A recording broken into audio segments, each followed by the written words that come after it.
Are you a youth pastor working to reach Gen Z? Well, we've got some shocking statistics today that you need to be aware of, so stay tuned for today's episode. Gen Z is actually flipping generations old trends when it comes. 60% said that they are more open to God today than they were pre-pandemic. Gen Z seems to hold prayer in a higher regard than all other spiritual disciplines by an extremely wide margin. Really? Yes. Okay. 22% of teen guys, 13 to 17, say they have no religious affiliation. 38% of young adult females say they have no religious affiliation. Yeah. So a third of Gen Z strongly agrees that they want to have faith conversations with people who have different beliefs than them. If you're a youth pastor trying to get your kids to share the gospel, and 22% of their generation identifies as LGBTQ, if you are not preparing them to evangelize those who identify as LGBTQ in a loving but truthful manner, then you're failing them when it comes to training them to share the gospel. Now, Keith, I know there's always new information. There's always new statistics. Yes. There's always, this is alarming, or this is shocking, don't or trust stuff. them all.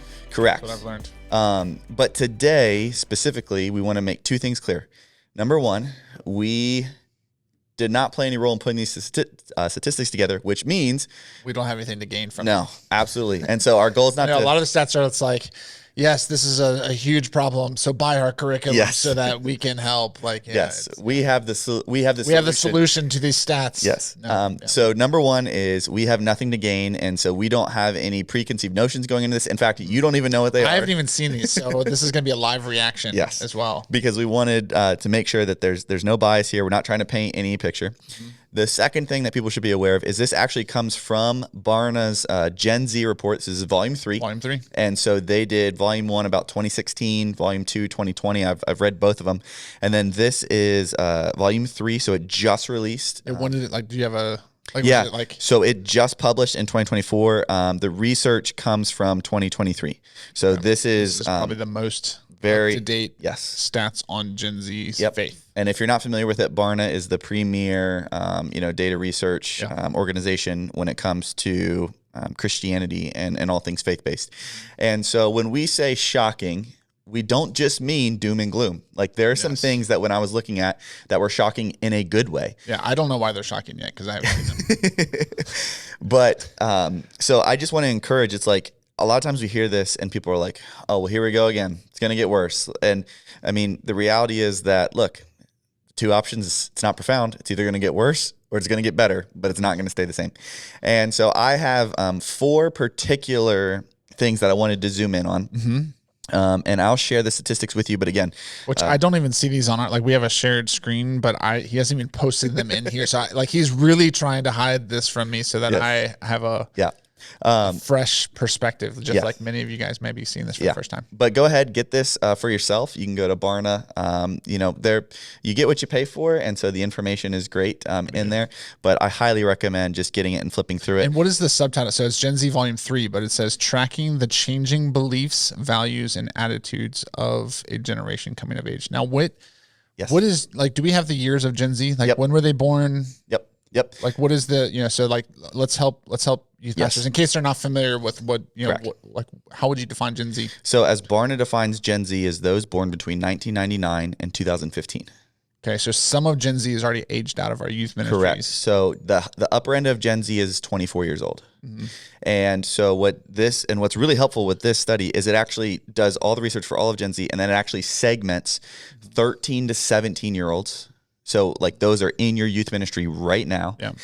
The majority of those in your youth ministry right now. And then it looks at 18 to 24 year olds and it compares all of them. And there's some really interesting findings between the young adult Gen Z versus the teen Gen Z. Yeah. And so it's really helpful. So anything born 2016 is currently referred to as Gen Alpha. Mm-hmm. And there's not enough research out there now, but those are the sixth graders coming up into our youth ministries right now. So correct. Lord willing, he'll put out some stuff on Gen Alpha. Oh, yep. Absolutely. In the near future. Hopefully. Absolutely. And so, yes, 1999, 2015. So this is the majority of students in your ministry. And like I said, they segment 13 to 17 and 18 to 24. But for all these numbers I'm going to share, it's going to be all of Gen Z. And then there'll be a couple where we'll look individually at them. With 13, 17 year olds. Yep. So 4 main principles that we'll walk through.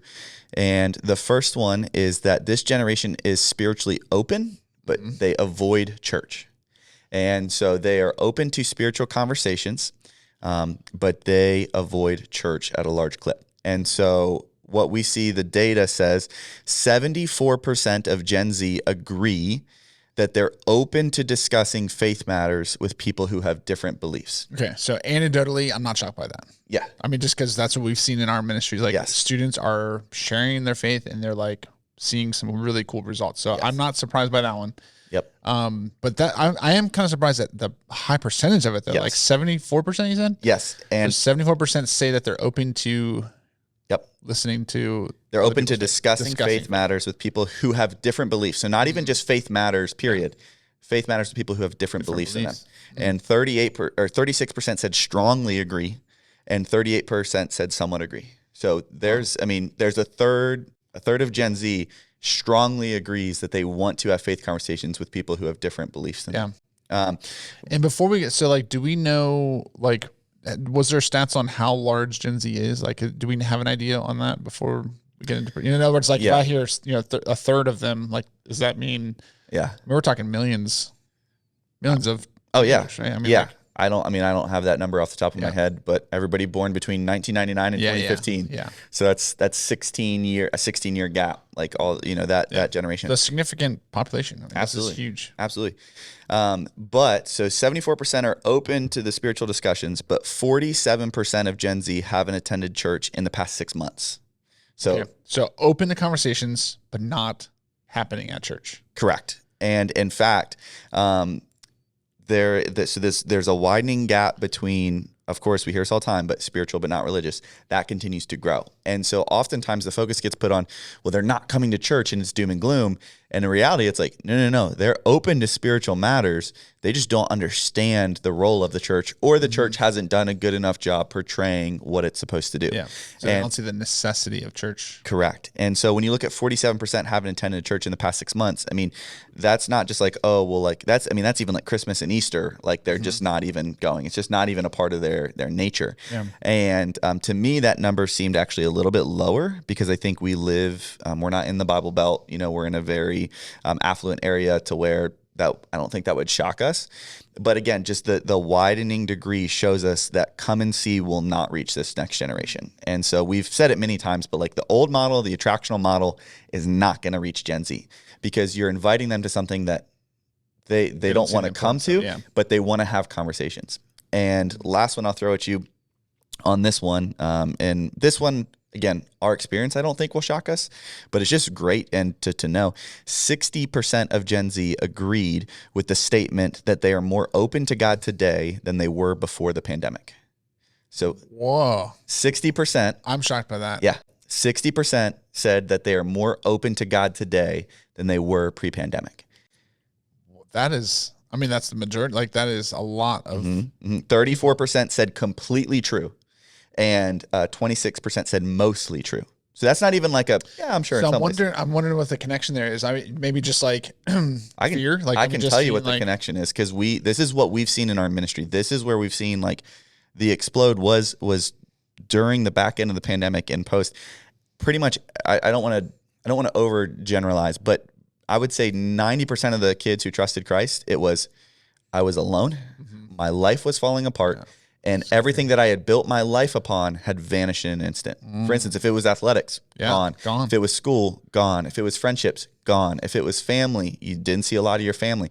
And so it's like I had kind of this veneer of like, this is what's working. And then it all got ripped away at once overnight. And so 60% said they're more open to God today than before the pandemic. That is fascinating. Yeah. Yeah.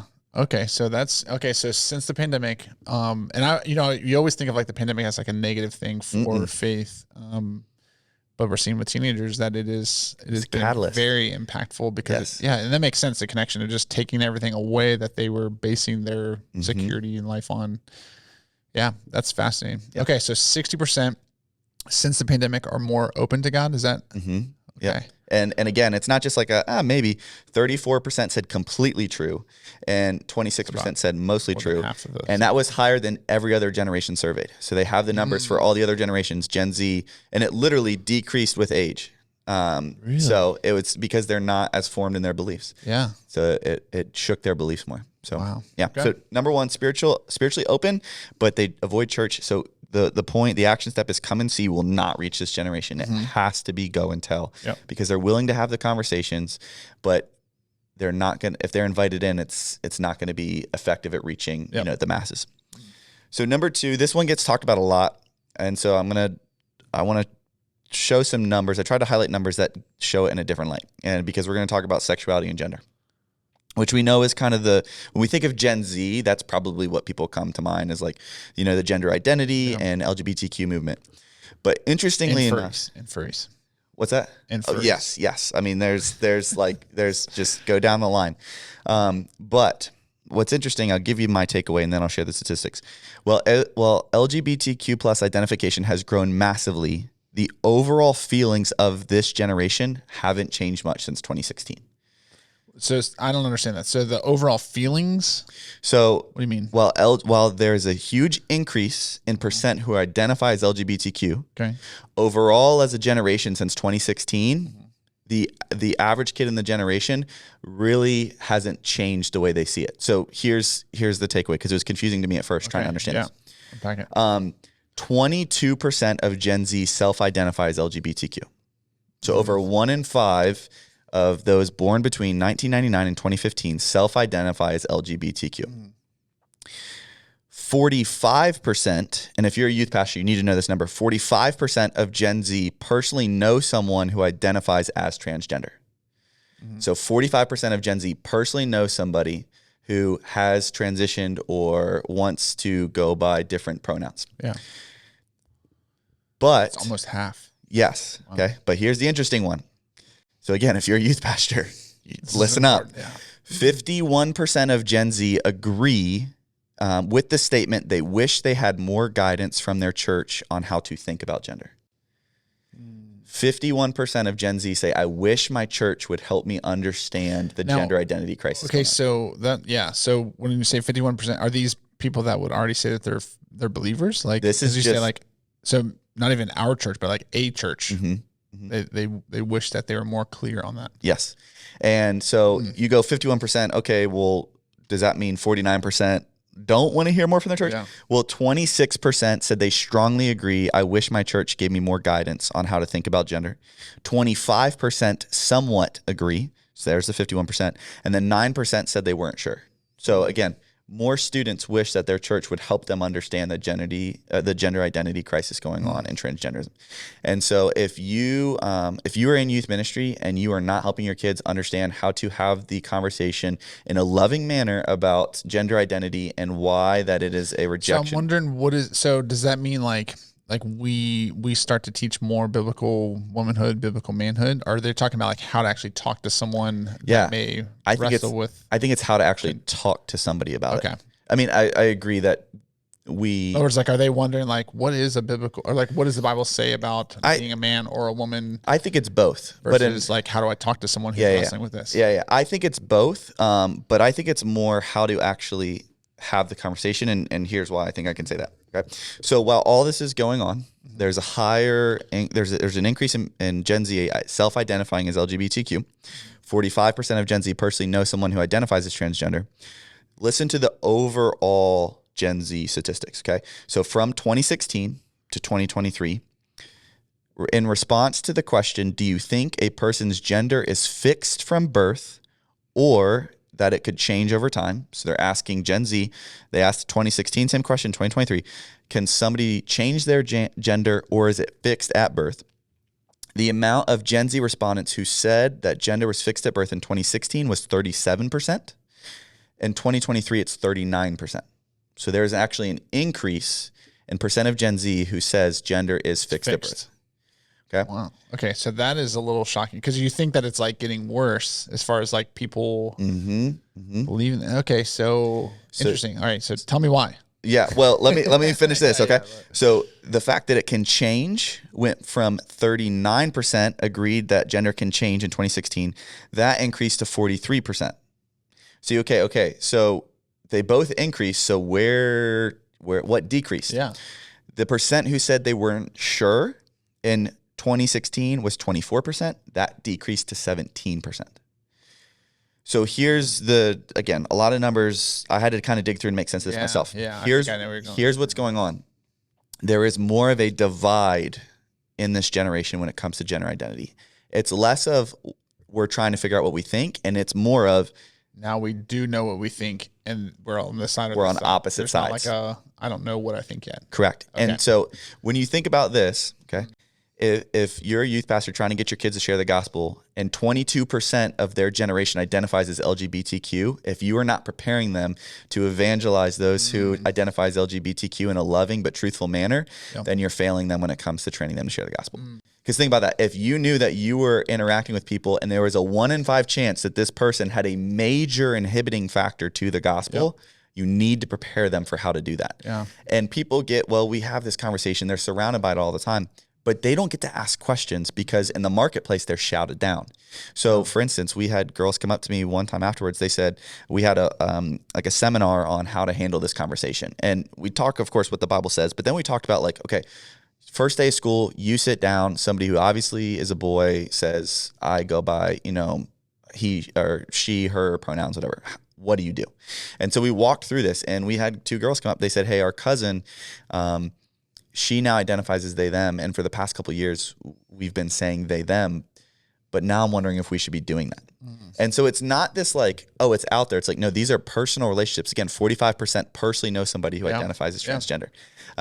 And so it's like we need to be preparing them to have these conversations while understanding that it has become more divisive of an issue, which isn't surprising.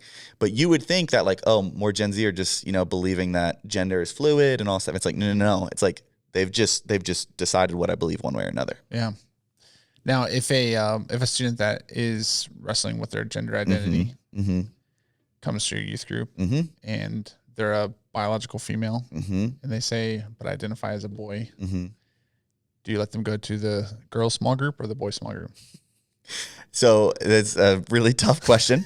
The first time somebody shows up, if I don't know any better, we're going to go with it. But after the first time, we're going to have a conversation. And the way that we phrase it to kids is if I sit down and somebody tells me they're very clearly a boy, but they go by the name Tiffany and want to go by she, her pronouns.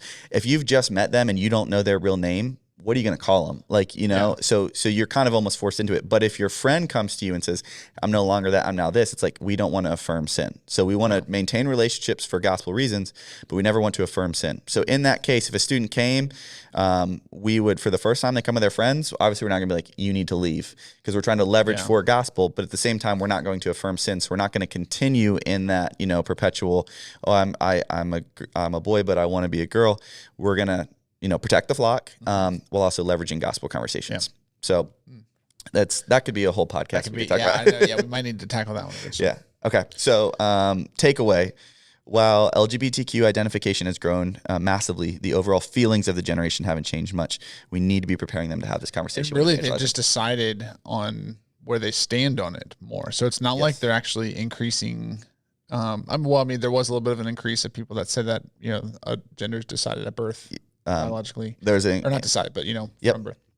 But then, but the other percentage that has shifted is ones that have undecided now have increased to it can change. They've split one way or another. Yeah. They've had to make a choice. So, number 3, this was the most surprising one to me. Okay. All right. There is a crucial need for the church to engage teen and young adult females. So Gen Z is actually flipping generations old trends when it comes to gender and how they interact spiritually. Barna, they didn't say how far it goes back, but essentially in all their findings, Gen Z is the first generation where males are outpacing females when it comes to church attendance. And so which I can actually see that now. So anecdotally, that's the case in our high school youth ministry right now. Yes. Is we have more guys than girls. Yep. And so if you're a youth pastor, you've probably always just thought, well, the women outpace the men. The reality is that Gen Z is flipping that on its head, and it's highlighting a crisis in the young adult women specifically. That is the hardest to reach group right now for churches, which for a long time, that was one of the easiest, demographics to reach. And so the reality is because, well, then you go to, well, why? Why? Yeah, that's my, yeah. Okay. I have some thoughts. Well, and hold those thoughts because they don't necessarily get it. I mean, they do a little bit, but I'll share the statistic. So people are like, Okay, sure. So percent who identify as religious nuns, meaning they have no religious affiliation. All Gen Z, 31%. So 31% of Gen Z says I have no religious affiliation. Mm-hmm. Okay. Now you break that down into gender and age. So we'll go from the lowest degree of no religious affiliation, meaning they have the most religious affiliation. Males ages 13 to 17, only 22% identify as religious nuns. So the highest religious group, most open spiritually, most committed spiritually, is in Gen Z is the teen guys. The next one is teen girls, 13 to 17, but that number jumps from 22% who identify as religious nuns to 28%. So a pretty big gap, 6% gap. Yeah, but it jumps from where? So from when they turn 18? No. Like, so this is still teen. Guys and girls. Yes, this is still teen between guys and girls. Guys, 22% say they have no religious affiliation. Teen girls, 28%. Okay. So then you jump to young adults. Okay. So male young adults, 18 to 24, 32% have no religious affiliation. Mm-hmm. Young adult female, 38% have no religious affiliation.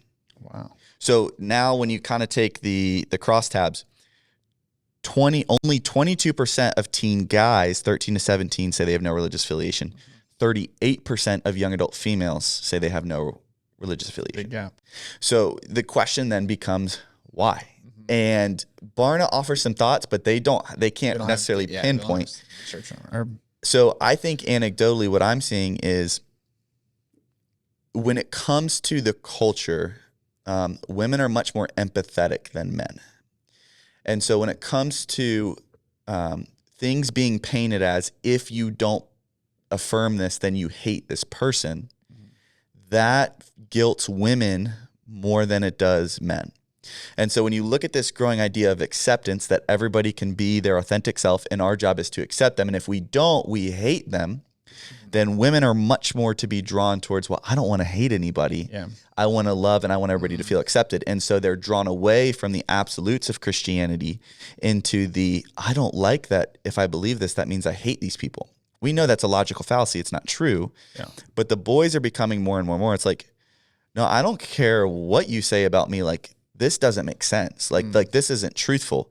And so there's some other studies out there. In a nutshell, like somewhat like people pleasing is the reason? Yeah. So maybe there's less female young adults or teenagers involved in church because they're afraid that if they identify as a believer or Christian, that they're going to. Yep. And the other statistic, and we're seen as hateful. Yes. Okay. And the other statistic, we're gonna brush up against a political discussion, but we're not coming from it from a political discourse. So I want to be clear. I think we would agree on average, higher education is not pointing people to Jesus on average across the United States. Mm-hmm. The statistics bear that out. Well, there is a huge growing gap between female college attendance versus male college attendance. In essence, so more females are going to college. Colleges are becoming more increasingly female, and even higher ed degrees are becoming more increasingly female.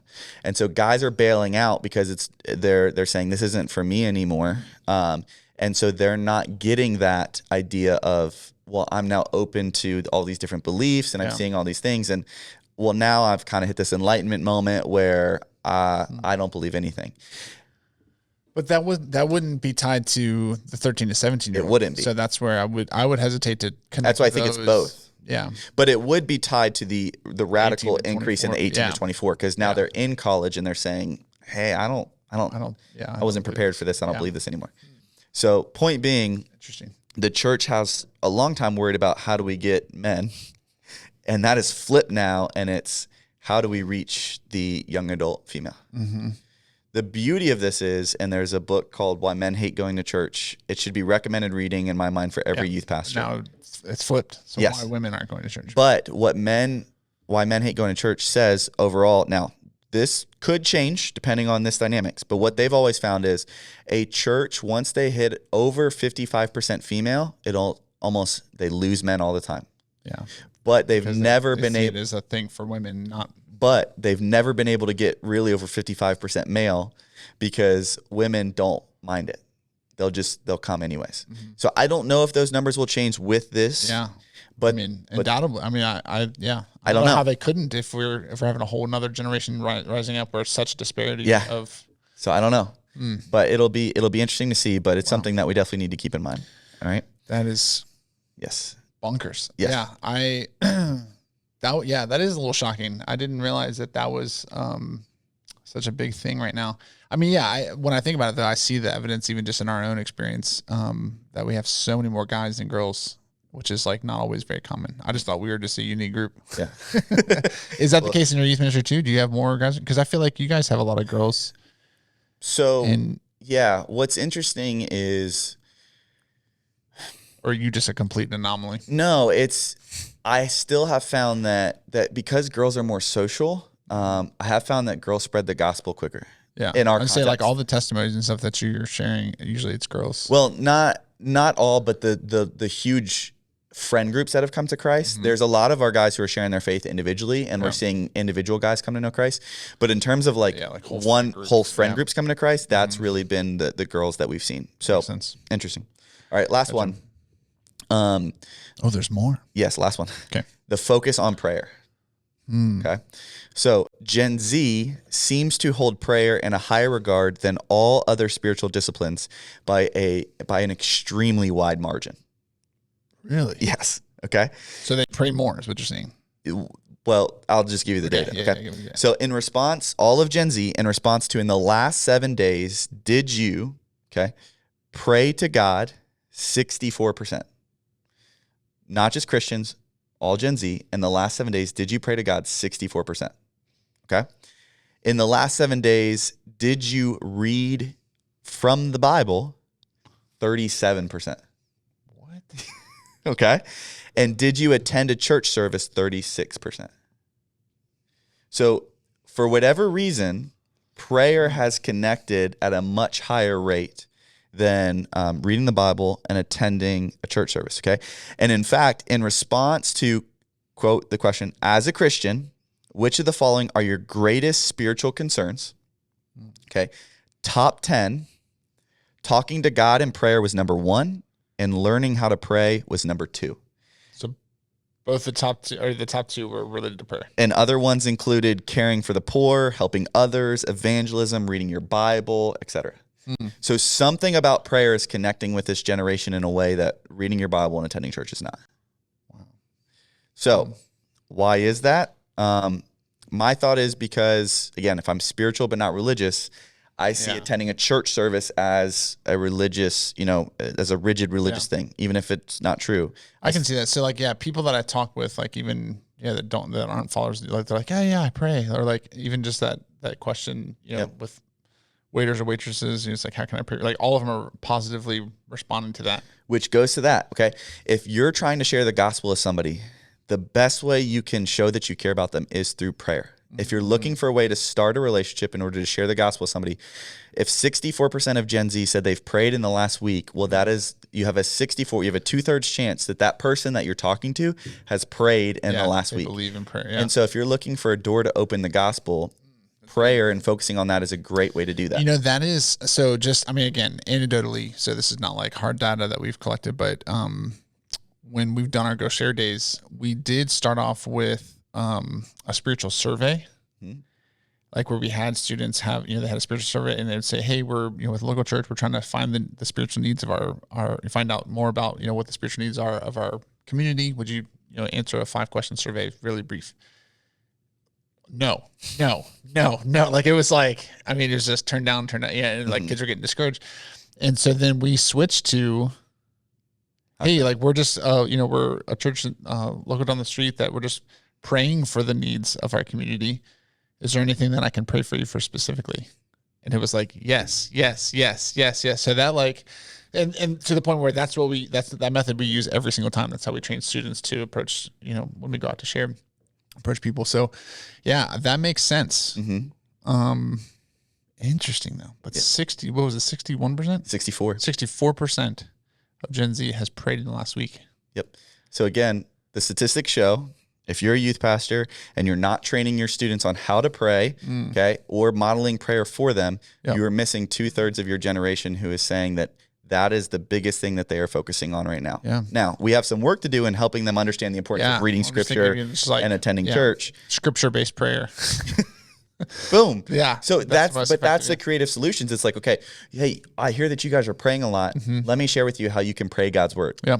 And which we did teach students that just a few weeks ago, and I got really positive. They were like, thank you. Like, sometimes my mind wanders when I'm praying. Like, it's just like a method that I use to help me stay focused, like just to pray through a passage. And yeah, I think it's right on par. Yeah. So again, the top 4 there, and there's even more in here, but come and see won't reach this generation. Mm-hmm. Preparing your students to evangelize the LGBTQ community and to have a discourse and a conversation rooted in biblical principles on the gender identity. Understanding that Gen Z is flipping the trend, where men are now starting to outpace women. That's what I'm shocked by. Yes. And then understanding the high regard that Gen Z holds for prayer. I'm shocked far by above everything else. So congratulations. 2 of the 4 I was very shocked by. As a veteran youth pastor. Yes. Not somebody who just entered ministry. But it makes sense. Like, it's not like I don't believe it. Yeah. But I was shocked at the stats that showed that prayer was such a high priority and that women are more affiliated with the religious nuns. The other statistics that they've come out with shows that the young women are hurting at a much higher clip because the statistics coming out are crazy. It's like 28% of teen girls have contemplated committing suicide in the past year. 31 it's like in the 30s% of teen girls who are struggling with a diagnosed anxiety. 25% will go through maybe not necessarily a diagnosed eating disorder, but a unhealthy eating habits to drastically modify their body.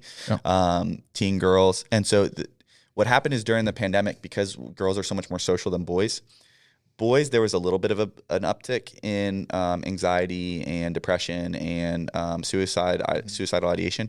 In girls, it's skyrocketed. You can go look at the numbers. In girls, it's skyrocketed during the pandemic because they're more social. And so when it shut them down, their suicidal ideation increased drastically. Like they have statistics on the ER visits for suicide attempts, and young girls, over quadrupled. Just huge. And so I don't think we're quite understanding the ramifications that the pandemic response had on the young girls. Mm-hmm. I think we're going to still have to kind of see how that plays out here in the coming years. Man, very fascinating. So you guys can check out Gen Z Volume 3 by going to, Barna.org? Yeah, and it's one of their featured ones, and you can see it right there. So good stuff. Okay, so let's go into some 1-minute questions. Yes. Okay, so for you, my friend, what is the best way to teach students to pray? Yes. So when it comes to teaching students to pray, we use tacos. Thanksgiving, adoration, confession, others, self. Now, I know there's acts. I know there's all different ways. Do you give out tacos, though? We should, but we do not. Just an acrostic. And so, yes, it's an acrostic. So and it easily sticks, even with younger kids. Thanksgiving. So obviously, we're thanking God for things. Adoration, we're praising God for who He is. Confession, we're apologizing to God for when we have done wrong. Others, we're praying for the lost to know Christ, and the found to have the boldness to share Christ, and self for what we need in order to glorify God and get through the day. So when you remember tacos, it sticks with kids, and it's been a great way to make sure that we're not approaching God as a cosmic vending machine, where we're actually taking time to have a conversation, where we're talking to God and praising Him for what He does. So yeah. Okay, so in this weird Gen Z world, which is bucking trends left and right, which is often like, oh, of course, but it's actually happening. All right. Very simple question. What is the biggest reason many youth ministries aren't growing? I think not prioritizing personal evangelism. So equipping students to do it, modeling it, ourselves as youth leaders. I mean, it would be similar to why is my business failing, but I'm not generating any more new leads? I'm not even telling other people about my business. I'm not showing them what we have to sell. You wouldn't be surprised if the business went out. It's like a restaurant that doesn't have any customers. Coming in, there's only so many customers you can serve if they're already there. So without that mechanism of sharing the gospel with people, going and telling, maybe they have a come and see mentality. And the reality is that all youth leaders are busy, but I just believe that we can be busy doing the wrong things if we're not careful. We can be so focused on in-reach and just, collecting the ones that we have and just making sure that they don't leave the faith, that we miss out on the huge world outside of the walls of the church that are walking the halls of their schools that don't know Christ. Yeah, absolutely. So, well, hopefully some of this was, I don't know if hopefully it was shocking to you, but hopefully it was beneficial to you. Yeah, no, half of them were shocking to me. Yeah. And so if you're watching this, again, please make sure to go. Barna does great work. They have so many things. They have what they call the open generation, where they actually look at this from a world perspective on Gen Z. They have, how to increase subject, so many helpful studies and tools. So please go do that. But if you're looking for a way to grow as a youth pastor, we have the best resources for you, and that is in our school community page. SKOOL. Yes, and so that is linked in the description below. Go ahead, click that. Everything in there is free, but you'll find free resources, a community where you can engage with other youth pastors and share what's been working for you. You can ask questions. There's live Q&As. There's courses that'll self-pace and walk you through the 7 values of a gospel advancing ministry. And so go ahead and click that and join that today. It's growing a movement among youth pastors who desperately want to mobilize their students to share their faith, to gospelize their world. And so we would love for you to do that. So go ahead, click that link below and do that. And please share with friends. So thank you guys so much for watching, and we'll see you all next time.